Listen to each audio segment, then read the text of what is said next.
यूं ना सब पे उंगलियां उठाया करो, खर्च करने से पहले कमाया करो। जिंदगी क्या है खुद ही समझ जाओगे, बारिशों में पतंगे उड़ाया करो। क्या हुआ, आज भी जिंदगी वैसे ही निकल गई जैसे हर रोज निकल रही है? क्या हुआ, सपने तो बहुत देखे थे, ये करूंगा वो करूंगा, पर किया क्या? वही जो हर इंसान कर रहा है। ऑफिस और गृहस्थी में फंसकर रह गए हो, क्या नया चल रहा है? जिंदगी में बहुत मुश्किल है अपने ड्रीम को अचीव करना, और बहुत आसान है अपनी मंजिल को मुश्किल नाम दे देना। दोस्तों, आज के इस वीडियो में कुछ ऐसी बातें जो हर इंसान की लाइफ के लिए बहुत जरूरी है। सपने देखना बहुत आसान है, कोई भी देख सकता है, और पूरा कौन करता है ये जरूरी है। बहुत आसान होता है किस्मत को कोसना। कह देते हैं उसकी किस्मत में था तो उसे मिल गया, वो किस्मत लिखा कर लाया था तो उसे मिलना ही था। सबको अपनी किस्मत से ही मिलता है, मेरी किस्मत में शायद नहीं था, किस्मत में होता तो जरूर मिलता। लेकिन दोस्तों, ये जो किस्मत वर्ड है ना, इस किस्मत वर्ड ने दुनिया के ना जाने कितने सपनों को तोड़ा होगा। और ये जो किस्मत वर्ड है ना, एक बार आपके दिमाग में बैठ गया ना दोस्तों, तो आप कभी भी ये नहीं पहचान पाओगे कि आप क्या क्या कर सकते थे अपने जीवन में। कभी भी अपनी काबिलियत को नहीं पहचान पाओगे। आपको कभी पता ही नहीं चलेगा कि आप क्या क्या कर सकते थे और कितना कर सकते थे। जीवन जीने के दो तरीके होते हैं। एक तरीका, जैसा चल रहा है वैसा चलने दो, अच्छा बुरा खट्टा मीठा कोई फर्क नहीं पड़ता। बूढ़े हो जाओगे और मर जाओगे, और मरने के बाद जब ऊपर वाले से मिलोगे तो उसे बोलना कि अगली बार मुझे किस्मत के साथ पैदा करना, किसी रईस के यहाँ जन्म देना।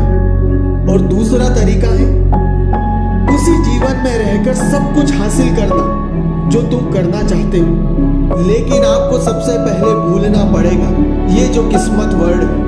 भूलना पड़ेगा कि दुनिया में कहीं कोई किस्मत नाम का वर्ड होता है। भूलना पड़ेगा कि किसी डिक्शनरी में किस्मत नाम का कोई वर्ड लिखा है, होता ही नहीं है। 3 इडियट मूवी का वो सीन जिसमें आमिर खान कहता है, करोड़ों की रेस में तुम फर्स्ट आए हो, ईश्वर ने तुम्हें चुना है दुनिया में आने के लिए, कुछ कर दिखाने के लिए, बेहतर जिंदगी जीने के लिए। जब ईश्वर ने तुम्हें चुना है तो तुम्हें सफल होने से कोई नहीं रोक सकता, एक बेहतर जिंदगी जीने से तुम्हें कोई नहीं रोक सकता। लेकिन कोशिश तुम्हें करनी होगी। और लाइफ में सबसे इंपॉर्टेंट इन 3 बातों को हमेशा ध्यान रखना होगा। सबसे पहला है जिज्ञासा। जिज्ञासा हमेशा बनी रहनी चाहिए।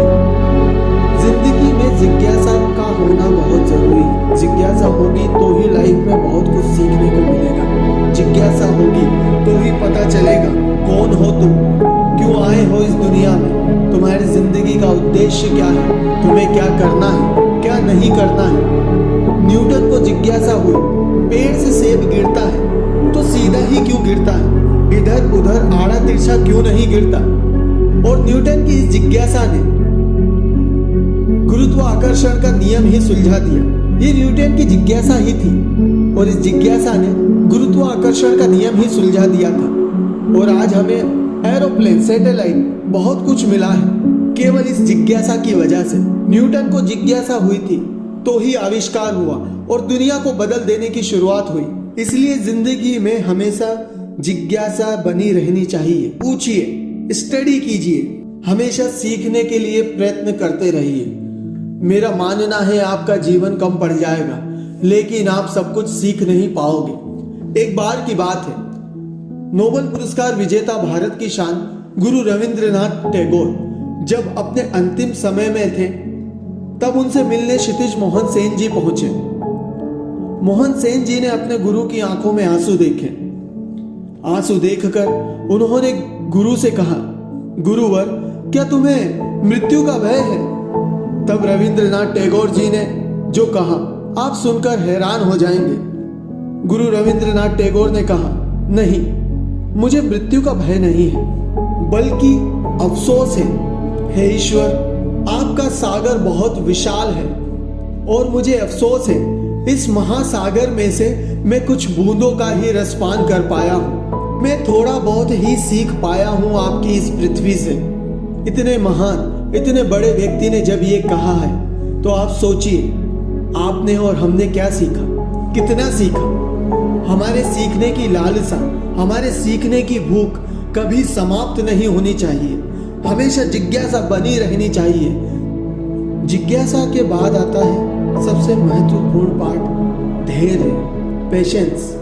यदि धैर्य नहीं है तो काम छोटा हो या बड़ा सक्सेस नहीं हो सकती। एक बार की बात है जब भगवान बुद्ध अपने शिष्यों के साथ जंगल से गुजर रहे थे, तब रास्ते में कई सारे गड्ढे खुदे हुए थे जिससे उनके शिष्यों को चलने में बड़ी तकलीफ हो रही थी।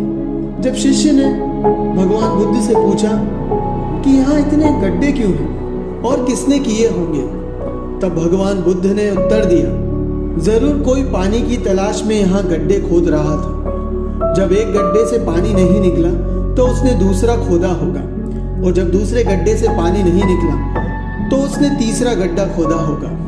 लेकिन उसे सफलता नहीं मिली और उसने कई सारे गड्ढे खोद दिए। यदि वह अपना समय, अपना परिश्रम एक गड्ढे पर ही करता तो उसे पानी जरूर मिलता, लेकिन उसने धैर्य नहीं रखा। बुद्ध ने आगे कहा, 100 गड्ढे खोदने से अच्छा है एक गड्ढे पर ही अपनी मेहनत, अपना समय लगाओ। ऐसे ही जीवन में जब कोई कार्य करना हो और हमें सक्सेस नहीं मिले तो हमें हार नहीं मानना है, हमें बस लगे रहना है, हमें धैर्य रखना है। एक काम को छोड़कर दूसरे की ओर नहीं भागना है। दोस्तों, आप और हम सभी जानते हैं प्रभु श्री राम का राज्य अभिषेक होना था, उन्हें राजा बनना था। किंतु राज्य अभिषेक की एक रात पहले ही उन्हें कहा गया कि आपको 14 वर्षों के लिए वनवास जाना होगा। राम निसंकोच साधारण मनुष्य की तरह चल दिए 14 वर्षों के वनवास के लिए। और जब वे अपने घर से निकले तब वे राम थे, और जब पापी दुष्ट रावण को मारकर वापस अयोध्या लौटे तो मर्यादा पुरुषोत्तम प्रभु श्री राम कहलाए। दोस्तों, प्रभु श्री राम का धैर्य देखिए। राजा बनूंगा, राज्य अभिषेक होगा, इस पर प्रसन्न नहीं है। मुझे वनवास मिल गया, इस पर दुखी नहीं है। यही है राम का धैर्य, यही है राम का प्रभु श्री राम, मर्यादा पुरुषोत्तम राम होना। ये प्रभु श्री राम का धैर्य है। हमें प्रभु श्री राम से बहुत कुछ सीखना है। इसलिए मैंने कहा जिंदगी में, लाइफ में पेशेंस का होना, धैर्य का होना बहुत जरूरी है। दोस्तों, तीसरा और अंतिम लाइफ का मंत्र है एकाग्रता, कंसंट्रेशन। अगर हमारे अंदर जिज्ञासा है, हमारे अंदर धैर्य है तो एकाग्रता का होना भी बहुत जरूरी है। हम में एकाग्रता होना चाहिए अर्जुन जैसी। महाभारत में हमने सबने ही देखा है, पढ़ा है कि एक समय में जब गुरु द्रोणाचार्य अपने शिष्यों से पूछते हैं कि तुम्हें उस पेड़ पर क्या दिखाई दे रहा है, तब शिष्य कहता है हमें पेड़ दिखाई दे रहा है। कोई शिष्य कहता है हमें चिड़िया दिखाई दे रही है। किंतु जब गुरु द्रोणाचार्य ने अर्जुन से पूछा कि बताओ अर्जुन तुम्हें क्या दिखता है, तब अर्जुन ने बड़े सरल भाव से कहा, गुरुवर मुझे पेड़ पर बैठी चिड़िया की वो आंख दिख रही है। यह है अर्जुन का एकाग्रता का होना, कंसंट्रेशन का होना। उसे पता है कि उसका लक्ष्य क्या है। हमारी लाइफ में भी हमें पता होना चाहिए कि हमारी लाइफ का गोल क्या है। इसलिए दोस्तों, एक बार फिर मैं दोहरा रहा हूँ, जिंदगी में कभी भी किस्मत को मत कोसना। बस इन 3 बातों का ध्यान रखना। पहला है जिज्ञासा, क्यूरियोसिटी का होना। दूसरा है धैर्य, पेशेंस के साथ काम करना। और तीसरा और अंतिम है एकाग्रता होना। इसीलिए दोस्तों, आज के बाद कभी भी मत कहना कि मेरी किस्मत में नहीं था, मेरी किस्मत में होता तो मुझे मिल जाता। वो किस्मत लेकर पैदा हुआ है, मैं नहीं। क्योंकि दोस्तों, किस्मत वर्ड दुनिया में कहीं होता ही नहीं है। हमेशा ध्यान रखना, जो हो आप हो, जो होता है वो आपकी मेहनत से होता है। जो बीज आप बोओगे उसका फल आपको मिलेगा। जितना आप अपने आप को घिसोगे उतना ही चमकोगे। वीडियो अच्छा लगा हो तो दोस्तों लाइक करें, कमेंट करें, सब्सक्राइब करना ना भूलें। बहुत बहुत धन्यवाद।